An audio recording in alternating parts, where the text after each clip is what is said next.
Well, let's talk to Itai Choto, who's a political analyst with expertise in trade, investment and international affairs. He joins us now live from Birmingham. Welcome to TRT World.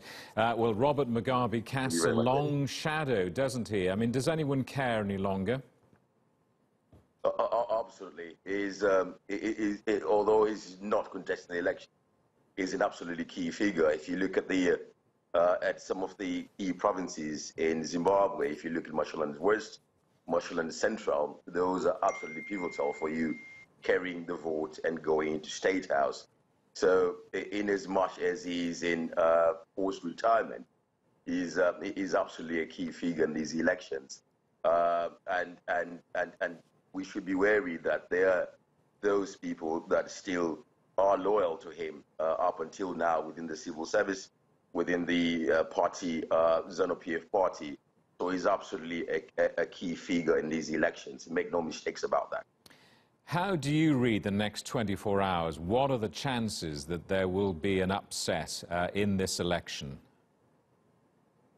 If the elections are going to be free, fair and credible, Jamie, I cannot see any path for victory for the incumbent. I absolutely do not see that.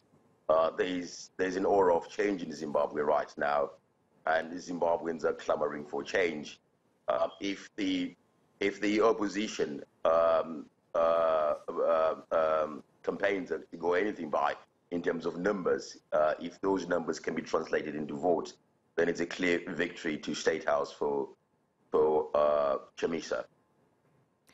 Can Mnangagwa really represent change after all? He's been part of the political furniture for almost a generation, hasn't he? He has. He's a career politician. He's been in politics for, well, in the independent Zimbabwe for about 38 years. He's been one of the central figures in politics there. His cabinet,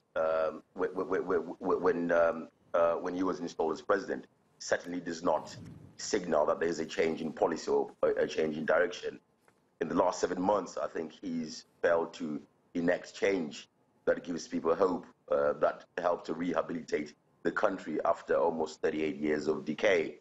So it's very difficult for a voter to see that. So I can appreciate the skepticism that is around the country and around any voter. Tell us about Nelson Chamisa, because few people will know of him. What can you tell us about him and what he represents? Nelson Chamisa, I think, as you would probably know, he's been in the opposition since 1999, when the opposition started. He was in the student movements again, protesting against government, protesting against the ZANU-PF government. What people in Zimbabwe, what people need to know, what people in Zimbabwe right now are clamoring for is change. What people in Zimbabwe want is hope, and that is what he does. This is no endorsement of him from me, sorry. But he represents that change. He's certainly charismatic, but whether he's pragmatic, I certainly very skeptical about that, about his pragmatism. If you look at the manifesto, it has a lot of loopholes. But what people in Zimbabwe right now want is change. And this is a man who is saying to them, I can bring that change.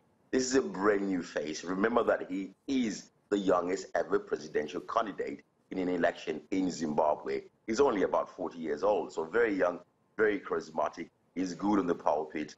And he's doing the sound bites. He's saying the things that people want to hear. Itai Choto in Birmingham. Good to talk to you. Thank you very much for your time.